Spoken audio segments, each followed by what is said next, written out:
Good evening. You are listening to Right on Campus, the UW-Eau Claire College Republican podcast.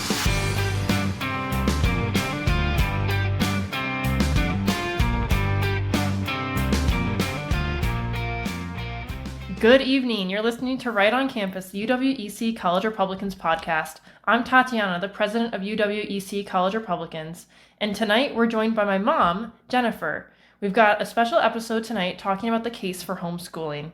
As many of you guys know, we're on winter break, and so our episodes are looking a bit different, and this is one of our first episodes where we're doing a one-on-one interview. And so I'd like to just introduce my mom. I've talked a lot about her on this podcast, and she really has raised me to be who I am today, but a lot of that is through homeschooling, and so she's going to talk a little bit about that. Mom, do you want to go ahead and introduce yourself? Sure. Well, thank you for that warm introduction. I appreciate it. I'm happy to be here and for this opportunity. I'm your mom, and I'm a mom to two other kids. You're two adult children and one 14-year-old daughter who's 14, who I'm still homeschooling. I'm a Christian woman, and that informs all my decisions and my purpose, and kind of it defines me and how I homeschool. I have a degree in English, minored in philosophy many years ago. I never knew you minored in philosophy. Yeah, I minored in philosophy. Oh. Yeah. When I was thinking about going to law school, I did that, and, but it was an interesting minor. It helped me think, really think critically.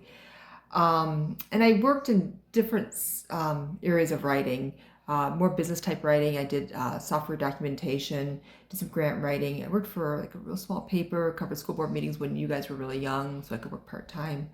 And now I homeschool, and I launched a photography business recently. That's about it. That's awesome. I mean, like I said, you're my mom, so I have a bias towards you, but I have been really cool to see the different ways that your career has kind of changed a lot throughout your life. Going from writing to homeschooling to now the photography stuff. It's been really cool to see. Very inspirational. But tonight we're going to focus on homeschooling and that aspect of your life and my life. And the first segment that we're going to kind of dive into is what is homeschooling and why do people do it? What are the pros of it? And so just a little bit of background. I went to private school from kindergarten to second grade, and then a public school for 1 year at third grade, and then fourth grade to freshman year of high school, I was homeschooled, and then sophomore year of high school to senior year, I was homeschooled, but it was COVID, so it was like half online, or public schooled, I mean. Public school, yeah. But it was half online. So it was like kind of homeschooled, kind of public schooled. It felt like kind of a mix of the two, but I graduated at public high school. And so I was homeschooled from fourth grade to freshman year of high school, end of freshman year. And I think that gives me kind of a unique perspective because I wasn't all the way through. I got a mix of not just public and homeschool, but also some private school. And I loved it. I mean, I think what I loved so much about it was I was able to work at my own pace. I was very much a math kid, and I was able to just race through my math books, I remember. And my brother was not a math kid, and so I would be very competitive with him. He was older than me. And ultimately I went to public school mostly, for a couple different reasons, which I'm sure we'll get into, but mostly because I am more of a science person, and labs are hard to do at home, which my mom found out when I started dissecting things in our garage. You had to stay in the garage. Yeah, no. And eventually I think you kicked me out of the garage to the driveway. Yeah. I still have those fish scales in that notebook too, I think. I think the larger the animal, the more exactly. But we didn't do anything crazy. I mean, it was fish and frogs mostly, but still kind of nasty. But yeah, so that's kind of my experience for it. But yeah, like I said, I started in fourth grade. So when did you decide you wanted to begin homeschooling us? Was it that year, or had you thought about it beforehand? So your dad and I had talked about it for years, and we had actually thought about it back when Alex was entering school in kindergarten, and I had already read a lot of books by Susan Wise Bauer, and I really loved her approach to it. I was introduced to the classical model, which something was really, and I can talk about that later, really blew my mind. I loved it, and I knew you wouldn't get in the schools. But it seemed like a pretty daunting thing. People weren't really doing like, it was that idea, who am I to think of that? Yeah. And then we were at the private school. It was a Catholic school. We were Catholic at the time, and we were I wanted you at a school that had taught Christian values and traditions, but we were pretty disappointed with it, as you know. Mm-hmm. There were a lot of things going on that just weren't right, and a lot of bullying, and it got really out of hand. Some other people left the school for it too. And then the education was better than the public school, but it wasn't what it could be.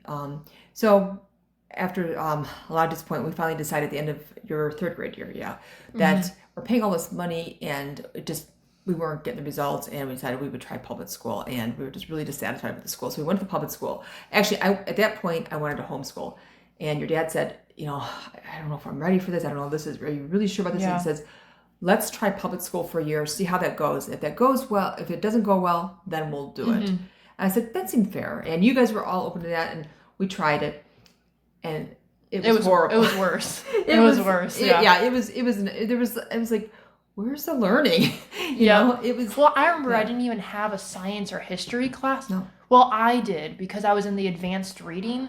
And if you were in the advanced reading and writing, you would spend half of your reading writing time learning history or science. But I don't know if the other kids just didn't learn any history or science. They didn't. Well, and the other thing too, I remember the reading program. It was like the reading program. It was, you would do these computer generated. There was no literature. There was no deep quality works of literature. And there's some beautiful children's books. They weren't even. Yeah, it wasn't even brought up or anything. And the only books because of my reading level, the only books they really had for me was nonfiction books. Right.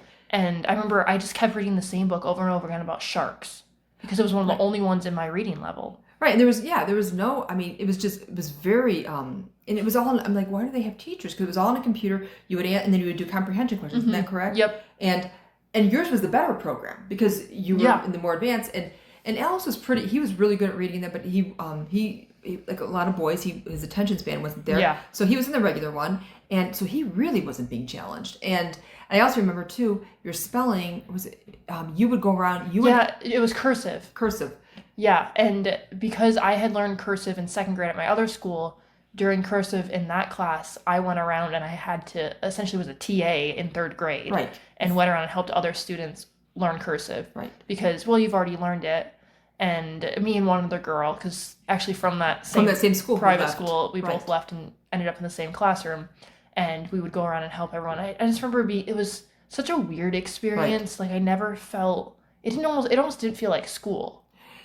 Right, and it was frustrating. And I think too, along with that, the other program, the math program, was when they were doing, it was really big at the time. It was, I don't know if it still is. It's the I forgot what it's called, but it was a new math, but it was convoluted, and it was just you weren't learning really quality math skills, and your brother was lost. And I remember talking to his teacher, and the teacher, I explained to him, I said, he's not understanding that. She goes, oh yes he is. I said, no he isn't. Oh yes he is. We had this argument back and forth, and she would like, he never had recess, he hardly ever had recess, because he went to math club, which, oh my gosh, 10, 11-year-old boy, they need a break. Which math club was not a club for people who liked math. It was for students who weren't doing well in math. Right. The recess time was spent doing math. Yeah. And the math was such, I can't remember what it was called, but it was the, and Common Core? It was part of the Common Core, but it was really bad. And I remember none of the parents could help the kids at home. So that was a nightmare. And then the problem with, we live in a small town, bullying that started at the Catholic school, that reputation followed Alex to the other school, and you never leave that. And that kid kind of had stopped, because he had left that school too. A lot of kids had left, but there was a new kid who had all kinds of struggles, and he was very violent. As a matter of fact, the principal had to call the police on him because he was so violent to your brother. And that's, this is elementary school. Yeah. That was really bad. And this is around 2012? Yes, and it's gotten worse, Yeah. right? Mm-hmm. So this was ridiculous. And I remember we were like, he wasn't able to learn anything. It was so bad that he would actually tell the teacher, "You can't stop me from doing anything," and would Yeah. try to bully Alex right in front of her. So they would move Alex to the next classroom, and she said to the teacher, says, "Can Alex come in here so he can be safe?" Instead of removing the child. And I would complain to the principal, and he says, "Well, we have to educate everyone, but you're not educating my son because of this other child." Yeah. And at one point, Alex was climbing in. I found this out much later. He was climbing one of those high Yeah, nets, the gym nets. the gym nets, and it was part of the gym thing that they were supposed to be doing. And the gym teacher walked away, and he tried pulling him when he got up really high, so he'd fall down. Yeah. It took the other kids in the class to tackle the kid. So he wasn't safe. When the police were called, I talked to the police officer. I said, "Is my son safe there with this kid?" And he says, "No." And Wow. it was, as a mother, you feel so helpless, and you also don't want to protect your kids where they can't defend them, where they need to be able to have some resilience. But at the same time, this was a really bad situation, and psychologically, it does a lot. Oh yeah, absolutely. It's like, well, why is anybody protect? Not just because of what's happened to the kid, but why aren't the adults in charge? Why can't I trust them to protect me when they should be protected? And finally, I lawyered up, and Yeah. I talked to a neighbor of ours who's a lawyer, and I said, "I'm not looking to sue. I want some action done, and I feel like if I get a letter to them, something, they'll take me seriously." And he said, "Absolutely." So he wrote a letter. He drafted a letter to the superintendent and to the principal, because what they were going to do, the school was going to do, is they were going to have somebody follow Alex around Yeah. for the rest of the school year, so he'd be safe from this kid. And I said, "Wait, now my son's being treated like there's something wrong with him." He already had this past bullying thing. Right. And the worst thing a 5th grade boy wants is to be followed around all day. Yeah. And he hadn't done it. Yeah. And so I said, "That's not right." And they said, "Well, that's the best we can do." And so that's actually when I got the lawyer. And the lawyers said, "You can't do this, and it's discrimination." And basically, and the police officers had said this too. They have an obligation to keep them safe, or they can end up in they can end up with a huge lawsuit if something happened to Alex. So the other kid needed somebody to have him followed on. They had to take action with the other kid. So, and then the lawyer suggested, he goes, "If I were you, I would, because their time is worth something, I would sit down with them, ask that you want a meeting." He goes, "I can go with you, but it's going to cost you more." He goes, I think this will do enough." And that's what we did. So Dad and I met with the superintendent and the principal, and they were open to it. And they said, "Absolutely." Well, they apologized. Yeah. Well, so then they switched it, and then they had somebody follow the other kid around. But we knew at that point, this was at the end of the school year, that he had learned nothing. Exactly. Yeah. So that's, anyway, didn't mean to go into that much detail, but that was finally where we realized this isn't a good place. And that was before all this other stuff has happened since Yeah, I mean, the school system, I think, has just gone downhill from there. Right. So then you made that decision, to homeschool us. But we were 4th grade and 6th grade. So 2 different ages, but also 2 kind of, not the beginning, not the end. Right. How did you know where to start? How did you know what to do? It was challenging, but the great thing about homeschooling is there are so many resources available out there for you. And if something doesn't work, you could try again, try something else. So because I was interested for so many years, I had the advantage of I had read a lot about this classical model, and I was still kind of figuring this out. And they actually, I can't recommend it enough, the Susan Weisbauer book, and I don't get any money for bringing her or anything. Please sponsor us. Yeah. But she actually explains what to do when you're starting in the beginning, what to do when you're starting in the middle, what to do when you're starting in the end. She actually has chapters on it. Oh, that's awesome. So it was really helpful. So I used that as kind of a template. And then I think that was the year we joined Classical Conversations. We joined the following year. We did one year on our own. Right. And then we joined CC a year later. So I went through that, and I followed that. We had to do some damage control with the lack of learning that went on. Yeah. But we were able to do it pretty quickly, I think. I think for me the biggest thing was, I remember it's ironic we were talking about spelling earlier, because I was in the more advanced spelling thing, but I remember my spelling was atrocious, and vocabulary, like, right. you were baffled. You're like, how do you not know how to spell these basic and you were words? As you said, you were in the advanced. Exactly. Yeah. And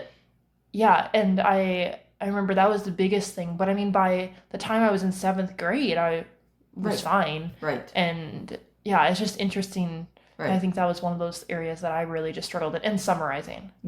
Oh gosh, the summarizing. I hated summarizing. But those aren't skills that are really taught, I don't think, in the schools anymore. And the spelling is it's done so. Well, at first we did a very strong phonics program, like with your sister, because we started her from the beginning. And phonics isn't really, there's not a lot of emphasis on it anymore, I don't think. I mean, it's taught somewhat, but not as much. And we started from square one with this and just it's not exciting, but the old-fashioned work of just going through, learning the rules, and practicing it. And really, when you really, we always hear there's all these exceptions to spelling in the English language, which is partially true, but not as true as you think. Well, because you learn that there's other rules, and it's the rules overlap, and that's where you get those, so-called exceptions. Right. And I think once you have a full understanding of the rules, you kind of see the bigger picture of it. Right. But it takes time, and that's kind of and that's the advantage of homeschooling, so we can do that. Yeah, for sure. And I think, talking about those advantages, going beyond just how is it better than, schools, I think, another thing is why not send us back to a private school? Because, we tried that for a bit, and then we went to public, but I know we looked at, some, schools up in Madison. St. Ambrose was one of those that we considered for a long time. Why not send us there? Well, first of all, St. Ambrose was expensive. It's a great school. I think it is a really good school, but it was very expensive. That was part of it. You had the drive, and we were doing. I found that we could do so many things. We could adapt it to the different learning styles, but still have a rigorous curriculum that was focused on academics and learning. Yeah.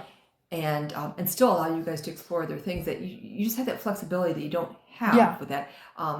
You also don't. The other thing too is, and this is just the nature of the beast, is that when you have a lot of kids in a classroom and you have a teacher, that you're going to have a lot more interruptions. You have more things you have to do. There's a lot of wasted time, and we were able to, I think, accomplish a lot more in pockets of time. So if somebody was sick, well, we could work on. I know exactly what we need to work on. We can work on this little time on the weekend that a teacher can't do that. Exactly. That's not, So there were things like that too. Can I bring up one other thing that helped me too with beginning homeschool? Is this was a big thing that helped me was I don't know if you remember, but there was a lady that helped me. She was a mentor. I encourage anyone who does homeschooling to find somebody who's done it well, somebody who shares your values and has done it well. And she did it fantastic. She just did it in a fantastic way. Their model was they homeschooled their kids, a classical model, until 8th grade, and then their kids went to high school. Yeah, I think that's very common to see. Right. And her husband actually taught at the high school. Oh yeah, that works well. Right. So she actually used the Susan Weiss Bauer. That was just I didn't even know that at the time. And so she sat me down and she went through everything in a very encouraging way. And so I encourage, if you have the opportunity to find a mentor, somebody who's done it well. But it doesn't mean you have to take everything from it, but just to kind of see what works for them, what doesn't. So yeah, for sure. I think that makes sense to have somebody that you can kind of follow. What they've done, see their pros and cons. I think it's even. You've homeschooled 3 of us now, Zoe's still doing it, obviously. But with Zoe, I think she has a much better education than Alex and I had, because you had learned, as you went too. And even the aspect of we were able to help her out, when you couldn't. Absolutely. And, that type of stuff. And so one more just kind of question for you related to why do homeschooling? How does homeschooling protect our children? I think we see a lot of people are concerned with our school system as it is for a lot of different reasons. And so in what ways is homeschooling protecting them in a way that public school isn't? That's like the question of the day, right? Yeah. It's a great question. So first and foremost, for us and our family was our values and our faith. Our values come from our faith, and homeschooling, your children can be innocent for a while. It doesn't. And by innocent, that does not mean sequestered from the rest of the world. No, and exactly. They're not exposed to things, but they're exposed to things where the parent feels it's appropriate. To some degree, and it's a conversation that the parent has with the kid, not the teacher with the kid. Right. Exactly. You're able to exercise your freedom of religion, and actually, our faith works into all the subject matter. We see God in math. We see, it was really a beautiful way to incorporate it. It's more of a holistic approach. So I think it does protect children with the values. Obviously, the obvious one too is the violence in the schools, Yep. from bullying to the shootings. The recent shooting in Madison Yeah. at a private Christian school. Yeah. Which that's a whole other issue of how that happens. I think there's a loss of innocence. It kind of relates to the values of that especially the stuff that's being pushed now at the schools. And even if it isn't, when you're in a big setting with people from all different beliefs and backgrounds, you have kids bringing in something that maybe you don't want your kids. I call the Santa Claus syndrome. So when I was in second grade, everyone probably remembers when they're first or second grade, there's that one kid that knows that Santa Claus doesn't exist and spoils it for everyone else. And obviously this is much more serious than the Santa Claus syndrome, but it's that kind of idea. So there's that advantage. I think there's a big sexualization of children in the libraries and the we've talked a lot about that. Yeah, books. I think also there's I think the DEI stuff is complete brainwashing. Oh yeah, that's and the other thing with the DEI, there's a subtle, it's not so subtle actually. There's a danger that there's this brainwashing that you're either victim or you're a perpetrator. Yeah. Pitting the races against each other, pitting men and women against each other, things like that. And then the other things that aren't quite I think it protects kids from that aren't as obvious but are very important there's a huge nature deficit.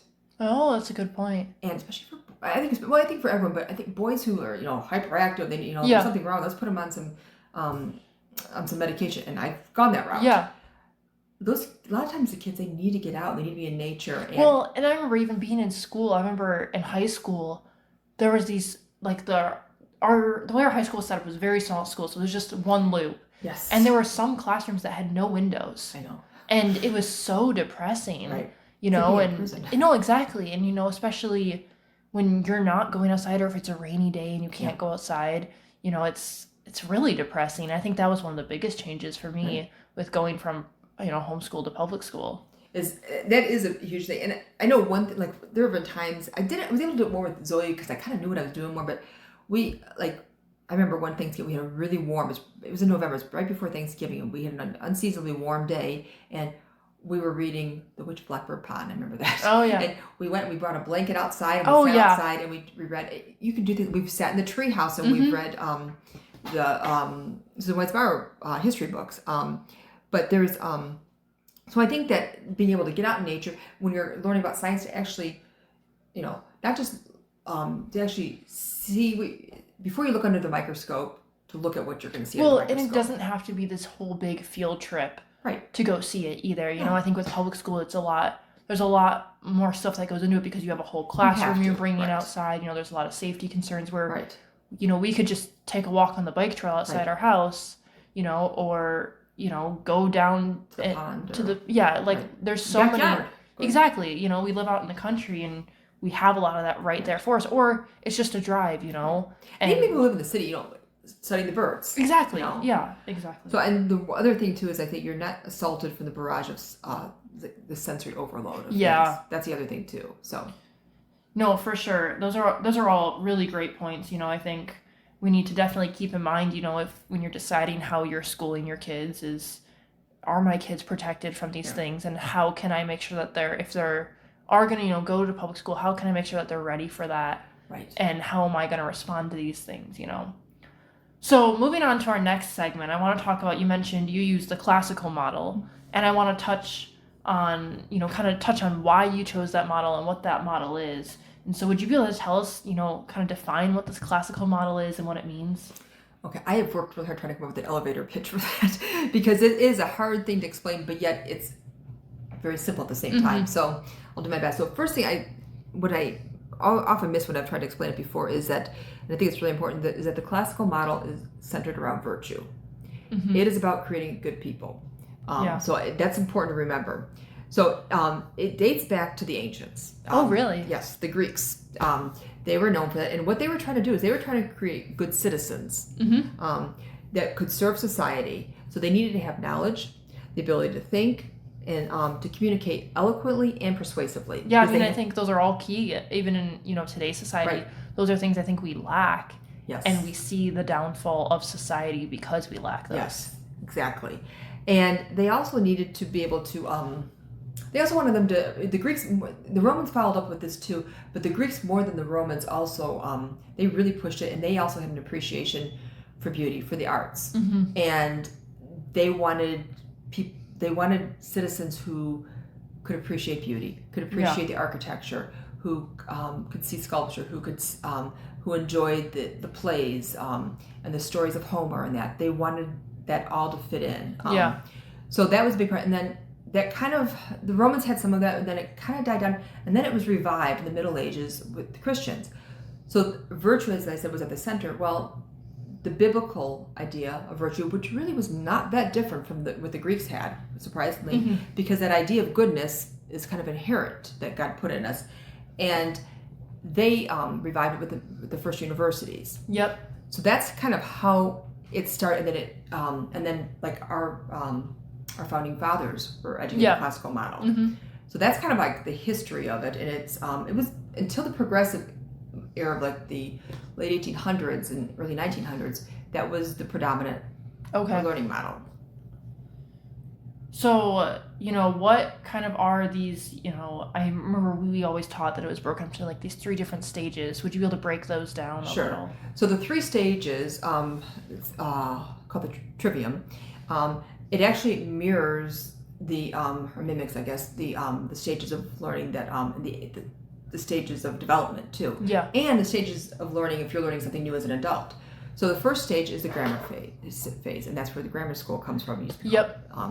And this is where you learn, it's not just English grammar, it's every subject has grammar, and grammar are the facts. Okay. This is just this is the information. This isn't analyzing it. This is just the information. These are the dates in history. These are the parts of speech and diagramming sentences. These are the math facts and the math laws, the science laws, Newtonian laws. Well, and I remember for us, we did classical conversations, which we briefly mentioned, CC, which I highly recommend. Yeah. And the way they do it is they call it foundations. And we memorized all those science laws, math laws, and the entire timeline from creation of the world to 9/11. Right. And I mean, my sister Zoe she's got that down like that. She's memory master. Yeah, there's this whole thing called Memory Master where she had to memorize 24 weeks worth of, scientific principles and laws, math facts, Latin roots, geography, history sentences, grammar. And then, the grammar, and then the timeline, I think, was the biggest one, and then the presidents along with that. And with Memory Master, you get, 3 mistakes for the first round? Yeah, by the final round, you can't make any. Yeah, and so she did this 2 or 3 times? Okay, twice. She's done it twice now, where she went through, and they do it in cycles. So the first cycle is ancient, and then Middle Ages, and then New World. It would be the New World and up to the modern world. Yep. Yeah. So, she did 2 of those cycles where she did that Memory Master, and it's pretty amazing to see a young kid be able to repeat these laws that most high school graduates, even college graduates, don't know. Right. Well, and the thing is, and the reason why they do this stage is because young kids, like I would try to do some of it with her so I could work with her, but they will outpace you every time because kids are like parrots. Yeah. And that's why they do this at this age. They can remember everything. Yeah. That's why you introduce a foreign language at a young age. Exactly. Yeah. Especially between the ages of 3 and 6, but even up until 10 or 11 is prime time. So you fill them up with facts in this period, and then you go into the dialectic or the logic stage, and this is the arrangement of those facts. This is where you learn to make statements about them, to make arguments. You learn to make your first argument, your thesis statement, your hypothesis for science. You start learning basic logic. You learn to recognize good arguments and bad ones. Recognize fallacies. Zoe right now is taking a class on fallacies. Yeah. You also learn to think more abstractly. That's why algebra is introduced in this stage. And then the third stage, the final stage, is a rhetoric stage. And this is where it all comes together and you are presenting everything that you've learned in a beautiful and eloquent, like the Greeks, in a beautiful and eloquent way. It means through the spoken word, it means through written word, it means through advanced math problems, it means through a music composition. So if you think about with music, you learn the scales. Maybe first you do finger power, then you do scales. You learn a basic piece. You learn a more advanced piece, but you do it kind of in a very methodical way. Yeah. It's not as creative. And then you do your magnum opus, and you do Requiem for a Dream with all the pizzazz into it. It's kind of, that's what the rhetoric stage would be. Okay. Yeah, for sure. And I don't know, I mean, I got into that stage a little bit, but I think that's the stage I lacked the least because I ended up going off to high school. That, and also when you start later, it's harder to get through it. True. But those stages also, they work when we learn something. That's kind of the way we learn anything, Yeah. even as adults. It's good to go through those stages. The other thing I was going to say too about the classical is that it focuses on filling your mind with good. It's the quest for the the good, the beautiful, and the true. And yeah, that's really good. So it's you read great books. You're not going to fill yourself up with, remember I used to call it the McDonald's books. Yeah. The little, which is what you were getting at the public school. Yeah. You're reading the great books. You're reading, C.S. Lewis said is that if there's a children's book that is not going to be good for an adult to read, it's not worth a child should read it. Yeah. And I'm kind of butchering that quote, but that's the general idea of it. We read things, and you read it at the level that the kids are. There's all kinds of great versions of these stories. You read the Iliad. Yeah, I remember that. Lectures of Troy. You read the Narnia series, Little House on the Prairie, Anne of Green Gables. Really some great works. So you read the great books. You learn to narrate the books. Yeah. Which is a harder skill than as an adult. Oh, I hated that. But it served you well. No, and it did, and I use it all the time now. I mean, even we were just talking about before we went on the air, about how even this podcast, I would not be able to, outline a podcast and summarize my points if it wasn't for learning those skills like narration and summary, and just these skills that come along with the classical model. Exactly. And narration is like a pre-writing skill because kids are narrating, they're learning how to do that before they can actually write. And the other thing too about these three stages is there is overlap too. Yeah. You start doing some logic in the grammar stage. You're still doing some grammar into the rhetoric stage. You start doing some rhetoric even into the grammar stage. You're still doing some of that, but that's the general model. Another quote that I absolutely love is that you are when you're doing this, like I said, you're looking for virtue. You're trying to create good people. And the quote is, "There's no value in grasping good things if they cannot be enjoyed by good men and good women." Yeah. So it's concerned with the human soul. Yeah, no, for sure. And I think that kind of starts to answer my next question of why did you choose the classical model over other models that have been used? That was a lot of it, is that I liked that it had character development as part of it. Yeah. It embraced our belief system. There's a lot of really smart people out there who can do a lot of really smart things. There's a lot of good people out there who don't have the skills to carry out those things. We need to bridge the two. Yeah, no, exactly. And everybody has a capability of doing good. No matter where they are in their intellectual abilities, everyone has different gifts that they can do. So that nurtures. Also, I believe that the classical model it fosters real intellectual development. Oh, I mean, yeah, I think that's one of. If you know me well, I'm a very curious and very into my schoolwork and like wanting to learn more. I'm always looking to learn, and I think that was something that was very much fostered from homeschooling. And when I wasn't being homeschooled, I think I always felt like I wasn't getting that fulfillment for that, and I think with homeschooling, we were able to adapt my classes to my curiosities. I remember my science class in 8th grade, I was into swimming at the time, and so we overcrossed, muscular system and specifically for swimmers, and and then I read one of my favorite books was, I wish I remember the name, but it was looking at things that were designed in nature and devices and stuff that have come out of that, and I think that's ultimately what kind of led me towards the engineering route. And but it was because you knew that I had that interest that maybe I didn't fully know I had, or I just hadn't explored yet, that you don't get that opportunity in public school always. It's not tailored to you. Or even in private school, is your parent I'm with you all. So you see things in your child that I think that was a really big part of it. And I think too, as you talk about how we were able to adapt it to what your interests were. Yet it wasn't. What's the word I want to think of? It wasn't the latest trend either.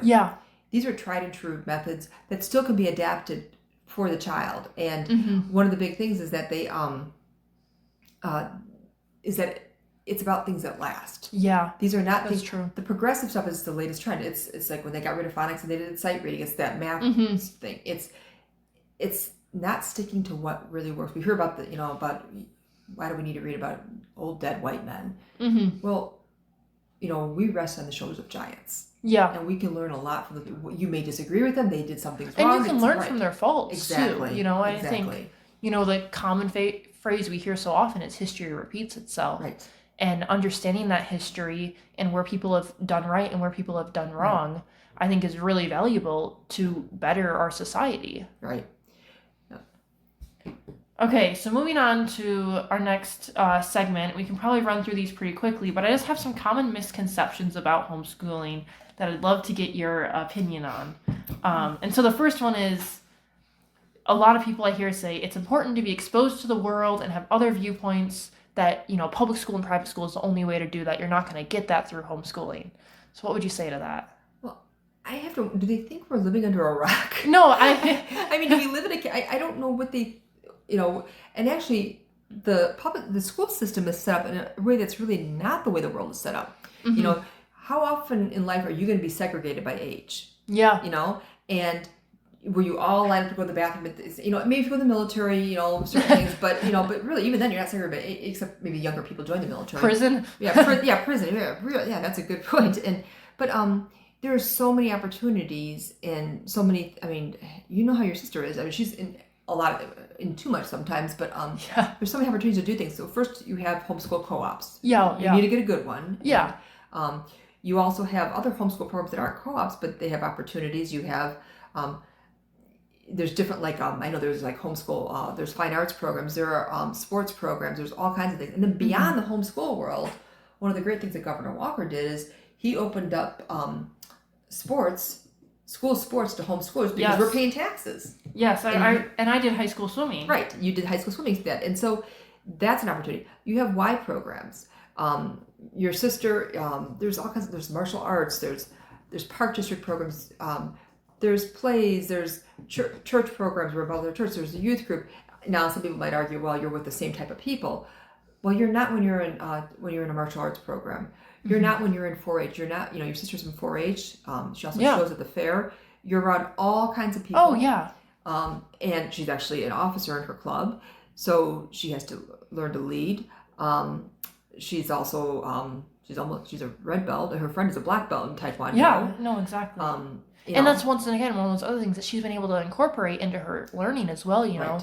practicing those skills that she's really passionate about. Exactly. And, and I think we're unique in the sense of, I think a lot of homeschoolers aren't as structured as, we are. We're very structured with our day. You don't like to mix the homeschooling and activities, but there has been opportunities where she's been able to go to the barn, and do chores if she's had her work done. Right. And she's had about the horses. Exactly, the horses. Yeah, I should have mentioned that. But and go to the barn and spend time with, these horses that she loves because she's worked ahead or gotten up extra early to get her schoolwork done.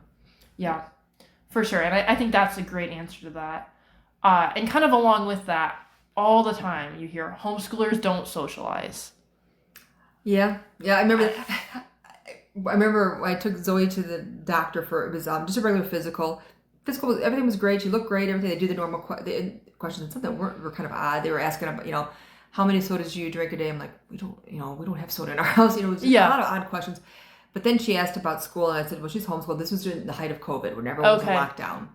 And I remember it was a resident, and she says, okay, well, that's okay. She says, but we do worry about, is she being socialized? And I remember I looked at her and said, well, no. I said, because you guys have everything locked down. And I was like, how do you? And I was like, but yeah. I'm like, are you finding some issues? Oh, no, everything's fine. But they're looking for an issue where there wasn't. And I mean, I think she does. Oh no, she does a lot of stuff. She's way more social than I ever was. By choice. By choice, because it's her. But even you and Alice. I was on swim team. I was very involved in the church. And youth group. You exactly. were a leader. You also you played music. Your brother did. He was in Taekwondo, and he did swim team for a while. And you guys did a lot of things. So. Yeah, for sure. And then my least favorite, every time I tell someone I'm homeschooled or was homeschooled, the first question I would get asked is, do you get to wear your pajamas all day? Yeah, do you remember my response to that? Yeah, I remember I didn't like it. But do you remember, I think, and I never said this to somebody, but I was hoping somebody would ask me this one day, because remember Pajama Day at Yes. school? And how much I hated Pajama Day? Yeah. I thought it was like so, it just wasn't appropriate. Mm-hmm. And my response, I always wanted to say, and I didn't say it, but is, no, they're not in public school, so we don't have Pajama Day. Because you have to be dressed by... No, at 7:45. 7:45. We'd have our Bible study at 7:45, Yeah. and we'd have to be up and ready. And there was usually a little bit of competition between Alex and I, who's sitting on the couch first, Right. and who's the least grumpy, and who's going to behave today. And Yep. the best was when one of us got put in charge of Bible study, and so then we're bossing each other around. Oh, yeah. But yeah, no, we did not get to wear our pajamas all day. I mean, I'm sure there's families who do, Right. but I think, it taught me that you get up, you get ready for the day, and it makes you work harder, It does. I think what you wear does. So yeah, no, we did not. But okay, the final misconception I have on here is I don't, people say I don't have the time, money, or, the background or the smarts to homeschool my kids. And what would you say to those parents? I would say you have more ability than what you realize. I don't know everyone's unique circumstances, Yeah. so I don't want to, but there are so many ways that you can do this. You may have to look outside the, look outside your normal avenues of doing it. There are so many ways that you can do it. First of all, as far as the time goes, sometimes, especially with younger kids, even older kids, pockets of time sometimes work better than full on, because kids' attention span. So especially if you start when they're really young, then you have the advantage. I can teach them a little bit of phonics here, and I have to go to work now, but then I can teach them more later. I can teach them their math here. Yeah. That works really well for younger kids. But there are pockets of time. I would, if you can, call in family favors, call in neighbors, call in resources, trade, barter. Yeah. And as far as and this kind of goes into the intellectual ability too, or your whatever your gifts are, is math and science weren't my greatest areas, but I could do up to algebra and without a problem, and I could do up to biology without a problem. But there are you can call other moms who've done it. Right now, Zoe has a physics a mom with a physics degree. It's doing the science for her. Yeah. So you use other resources. That's why a co-op that can be really helpful. Working with other moms, working with family members that can help you. If that's grandparents who can help. Yeah.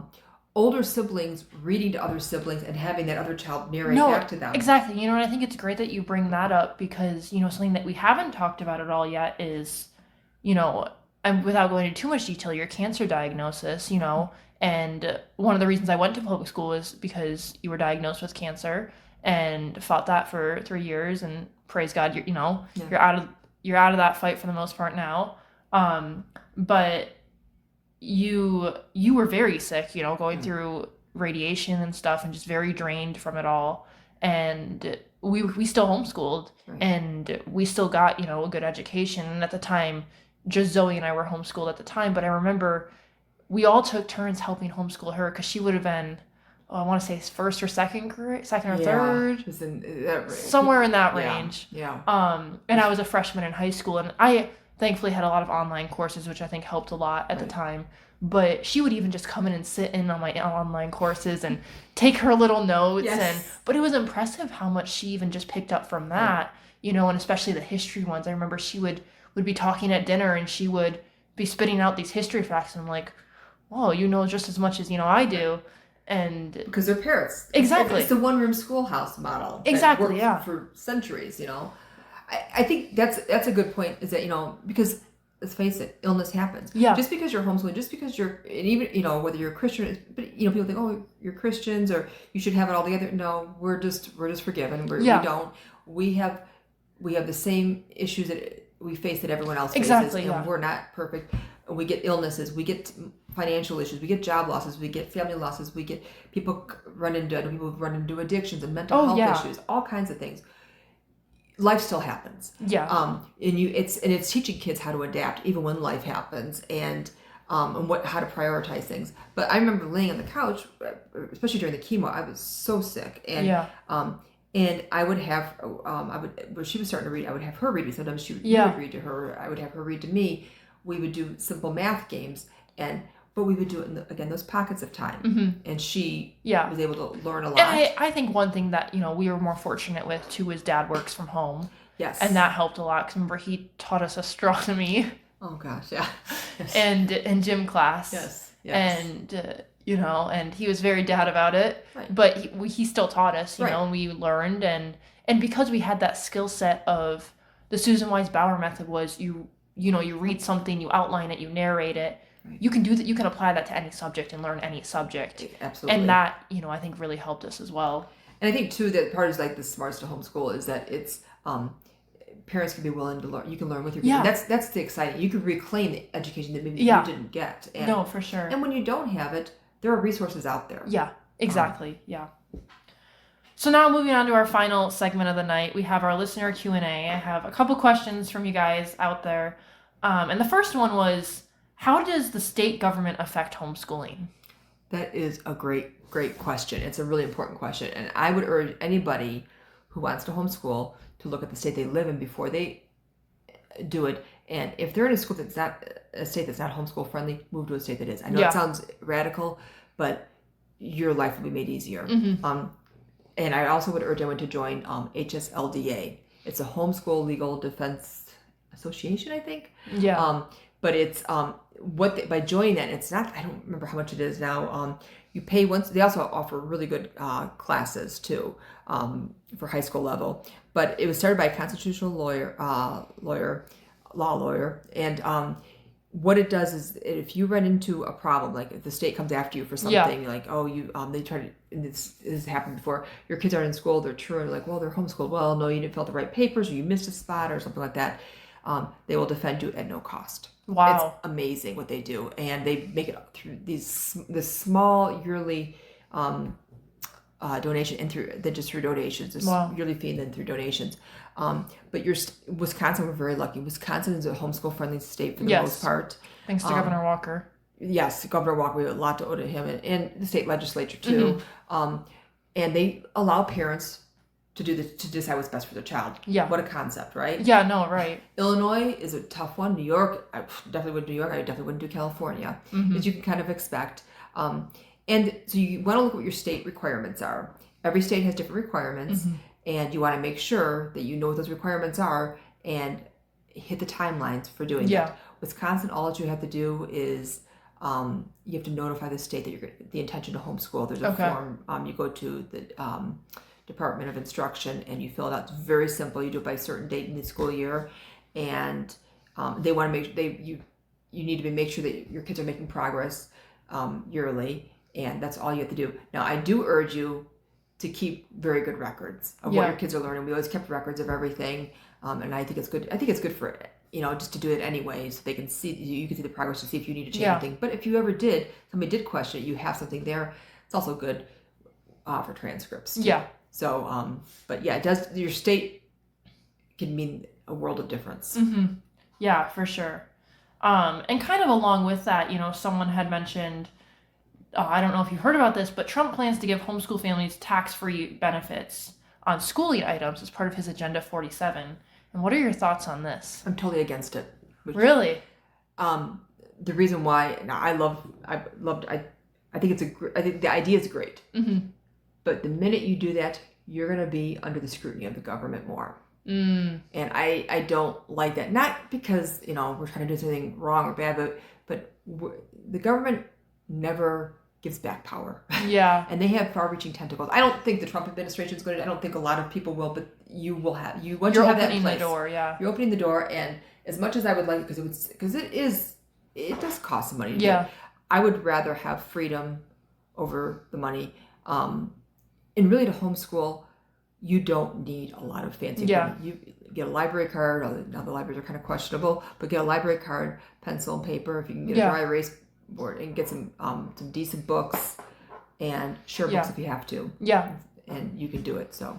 Yeah, for sure. And then some of these questions I think are kind of geared towards me, but once someone asked, when you weren't doing school, what did you do in your free time?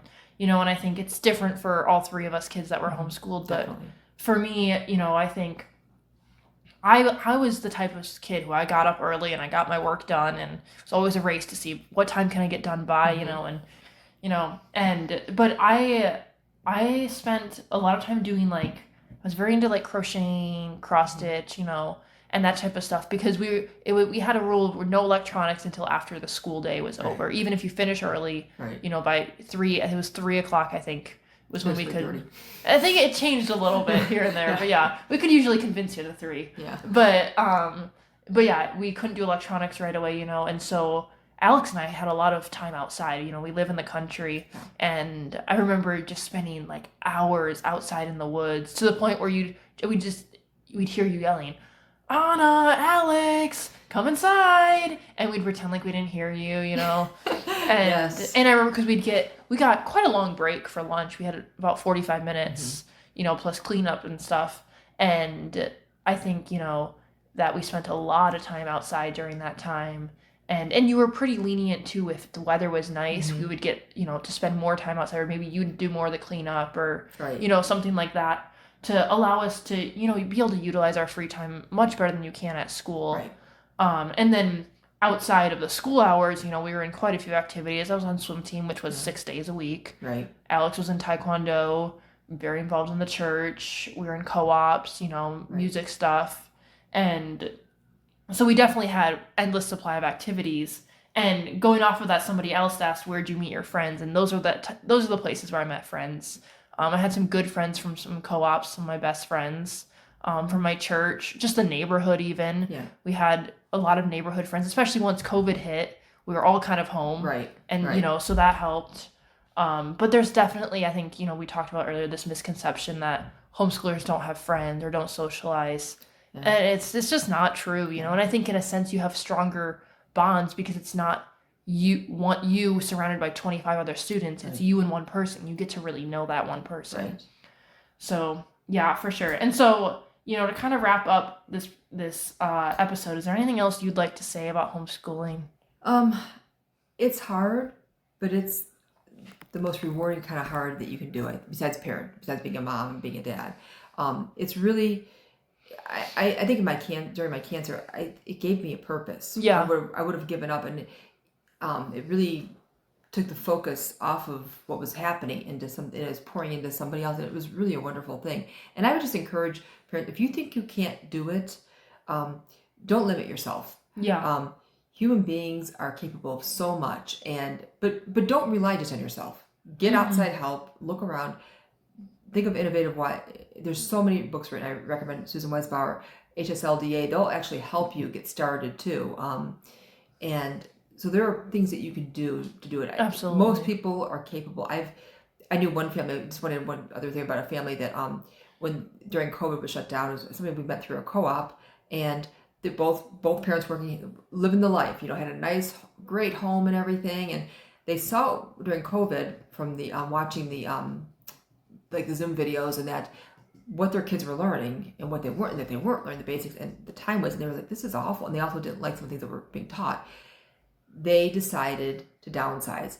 The mom quit her job, and these were kids that were middle school and high school. The kids were on board with it, and they sold their home. Moved into I think they moved into an apartment for a while, and just redid everything. And people think, well, that's horrible for the kids. The kids got to see their parents putting them first. No, exactly. How amazing is that? Yeah, very true. Very true. Well, thank you very much for joining us. Thank you for having me. This has been a great episode, and I hope you guys all have, makes you think about, I know we're college students, so we don't think a lot about what we're going to do with our kids, but eventually, we'll be there, and it's nice to have some ideas of whether or not, we are going to homeschool our kids. So thanks for listening to Right on Campus. We post this podcast weekly, tackling current events and life as a conservative on campus. If you'd like to learn more about UWEC College Republicans, join our meetings on Monday nights in Centennial 1704 at 7 p.m., which will resume on January 27th. Also, be sure to give us a follow on Instagram and Facebook at UWEC College Republicans, and be sure to like and comment and subscribe if you're watching on YouTube, or favorite and share this podcast on Spotify. Thank you for listening, and have a great night. Thank you for listening to Right on Campus. We post this podcast once a week, where we talk about current events and life as a conservative on campus. Follow us on Instagram and Facebook at UWEC College Republican. Have a great night, and see you next time.